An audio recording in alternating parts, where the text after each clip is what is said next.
Welcome back for another video.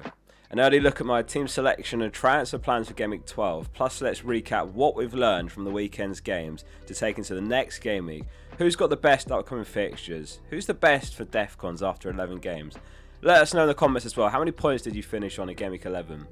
So Spurs 2, Man United 2. Pretty mediocre first half as a neutral, but it ended up an incredible second half watch. And Boomer with the opening goal in the first half. That's returns in 4 of the last 5 game weeks for him. Very few performing as consistently as he's been this season. Is it too late to buy in Boomo then?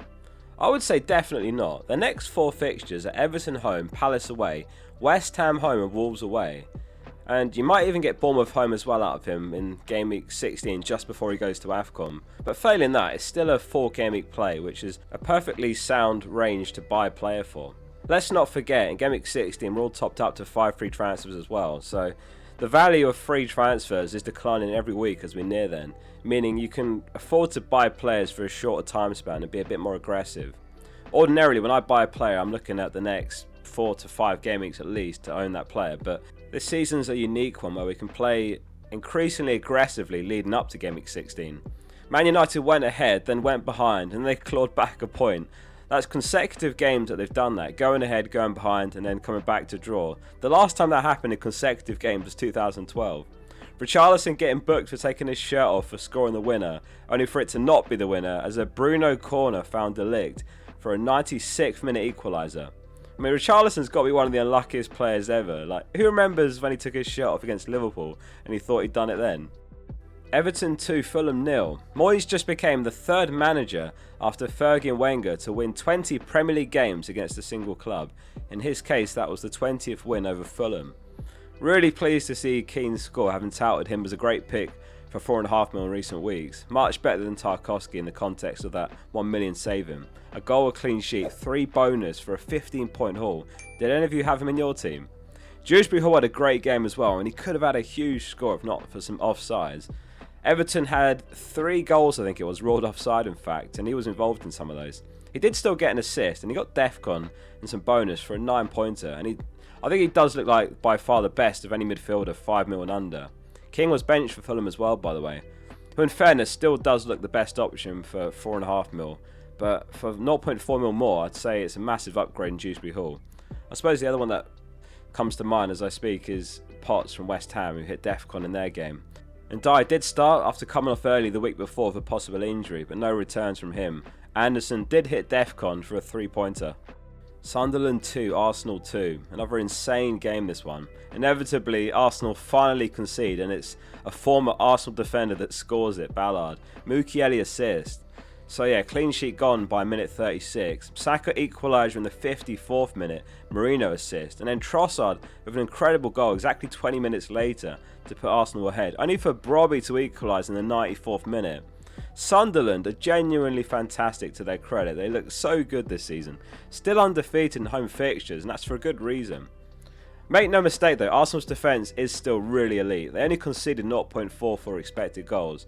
Sunderland basically just seriously took their chances. Arsenal registered 1.91 expected goals against Sunderland.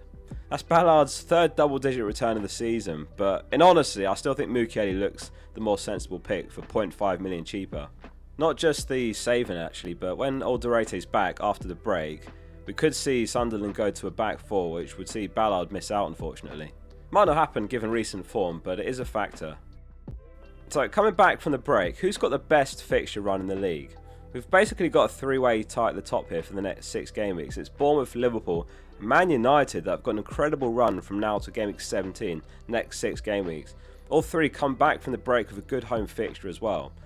From Bournemouth, in terms of assets, there's Petrovic, Senesi, Trafford and Semenyo basically. I mean, Liverpool, of course there's Salah, but a lot of us are in a position where the only way you get Salah is selling Haaland, and it just doesn't make sense when City have got amazing fixtures coming up themselves. If you've still got your wildcard, then obviously it's easier to get both, but it comes with sacrifices. Van Dijk, Gakpo look great for Liverpool as well. Maybe Bradley if Frimpong remains out for a while. Obviously, Gakpo was benched against Man City, but I still think he'll probably start the majority of games. But Yeah, if you buy him, you're going to have to accept that you're going to have to ride out weeks where he's on the bench and comes on. But for me, I'm just looking for players that are going to be nailed, especially through December when the schedule gets really busy. So Gakpo, personally, not for me. Man United, I think it's just Mbeumo and Bruno, really. Fulham are 4th, so I'm happy to keep Anderson for a while myself. He's going to start every game. As I say, King was benched last match, but he looks alright as a 5th midfielder if he's on your bench. Palace's next 4 fixtures superb as well. Again, not too late to buy Sarr as a possible 4-game week play. Mateta, Munoz, Lacroix also look great. I mean, Gue's actually done better, but he's significantly overperformed. He's managed to hit Defcon with significantly fewer Defcons than his other centre-back counterparts, so I still like Lacroix the most after Munoz. Chelsea 3, Wolves 0. Another inevitable João Pedro goal after mass sales a couple of game weeks ago. 7-pointer for him. Could have been worse, I suppose. Chelsea battered them, to be honest with you. It was Collins who filled in. Looks like it's Rob Edwards who's going to be on the touchline for the next match. 3.31 expected goals was the highest on Saturday. 13 shots in the box. 6 big chances created by Chelsea.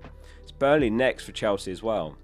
The biggest frustration was Enzo, who had an absolutely brilliant game, but he didn't get any points to show for it. That's 1.98 XGI over the last 3 matches, but no returns. James was benched for Chelsea, and that was something that we discussed as well in last week's content, given that he had played last weekend and he played midweek, and Maresca said he was resting Gusto, so the hints were there. And Gusto did a keen, he scored, he got a clean sheet, max bonus, 15-pointer. I don't personally plan to go back to João Pedro despite the 2 goals in 2 games. Haaland, Mateta and Thiago is my front 3, so barring injury that feels quite settled for now. Also, João Pedro has got Arsenal home, Leeds away, Bournemouth away after Burnley, so I think the boat has potentially sailed there. Brentford 3, Newcastle 1. Did not see that coming. Thiago with a brace. It was a really tight call for my team between Minte and Thiago, and if you watched the team selection video last week, I said that when it's a 50-50 like that, then I'm going to favour the penalty taker. Minte ended up blanking, and a huge stroke of luck, I'll be honest, but Brentford win a penalty, and of course Thiago buries it. Absolutely obscene wait as well between that pen being given and him actually taking it. Howe made like 4 substitutions. There was a VAR check on the penalty. One of the subs was Pope coming off even, which I think was a concussion sub. Ramsdale came on, so they ended up making 6 subs that game. And then in the dying minutes of the game, Thiago pounces on the end of a ball across the box with a brace. He's only 6.2 mil, Thiago. Great fixtures ahead. I think he's brilliant as a third forward. Haaland, Mateta, Thiago. Sharda scored the other one for Brentford. Burn got a red card as well, so he's going to be suspended for game week 12. In fairness, it is Man City, so it's not a game you would have started him anyway, but yeah, annoying if you've got him to get the 0 points from him ultimately. He did get Defcon, which is why he ended up breaking even. I've added a new Defcon segment, so basically a quick look every week at the Defcon standings. Let me know if you'd like this included in the future transfer plans videos or not.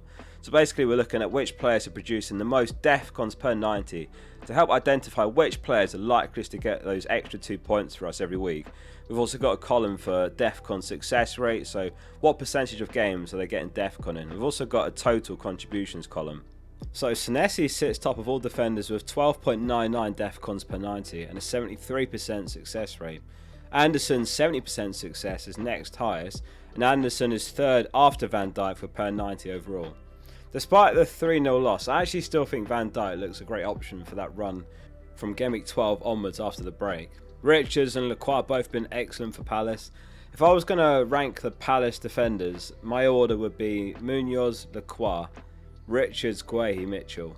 And in terms of the midfielders, Anderson's claimed the top spot with 12.91 Defcons per 90, just ahead of Cielo now. Xhaka's gone up to third place overall as well. Now, given how cheap Anderson and Xhaka are, I think they're potentially really solid 5th midfielders, maybe even usable as a 4th mid if you're going with a 3-4-3 formation. But yeah, I think you probably wouldn't want to start them every week, but it's not that bad if you need to. Bruno, of course, the real standout here given his attacking potential, and he's on 10.47 Defcons per 90. In other news, Brighton kept back-to-back clean sheets for the first time since February this year, drawing 0-0 with Palace, which saw Richards clinch Defcon points. Guehi, a massive surprise, not even in the squad for Palace, and we didn't hear anything on this pre-deadline by Glasner. He said before the game he can't even walk at the moment, so the last 2 days he was on crutches, and that's why he can't play. I don't know how this develops over the next couple of days. At the moment, it looks like he can't play for England as well. Anderson scored a penalty for Forest in their 3-1 win over Leeds. No Wood or Igor Jesus on the pitch at the time, but still a decent 9-pointer, having bagged Defcon as well himself. Paquetá picked up his 5th yellow card of the season in the 3-2 win over Burnley, so he's going to be suspended for Game Week 12. He'll be back in Game Week 13. Semenyo, of course, had his penalty saved by Martinez, as Villa ended up battering them 4-0. The most transferred curse continues as Mateta also went on to blank after about 830,000 managers had picked him up before Game Week 11, and Sarr of course blanking as well in that 0-0 draw. I should just say actually with that Villa-Bournemouth game, it was a bit of a weird one. Villa had 1.36 XG, Bournemouth 2.28, and yet Villa won 4-0 with a lower XG. So Bournemouth basically did create good chances is the takeaway there, and I'm without a doubt staying patient with Semenyo.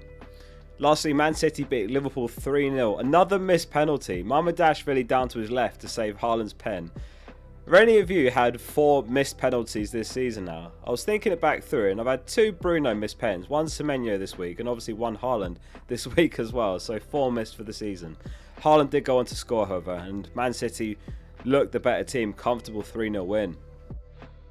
So let's have a look at my team selection and transfer plans for Game Week 12. It's Raya in goal, it's Gabriel, Munoz and Anderson in defence, Saka, Semenyo, Enzo, Bruno in midfield, and then Thiago, Haaland and Mateta of course up front.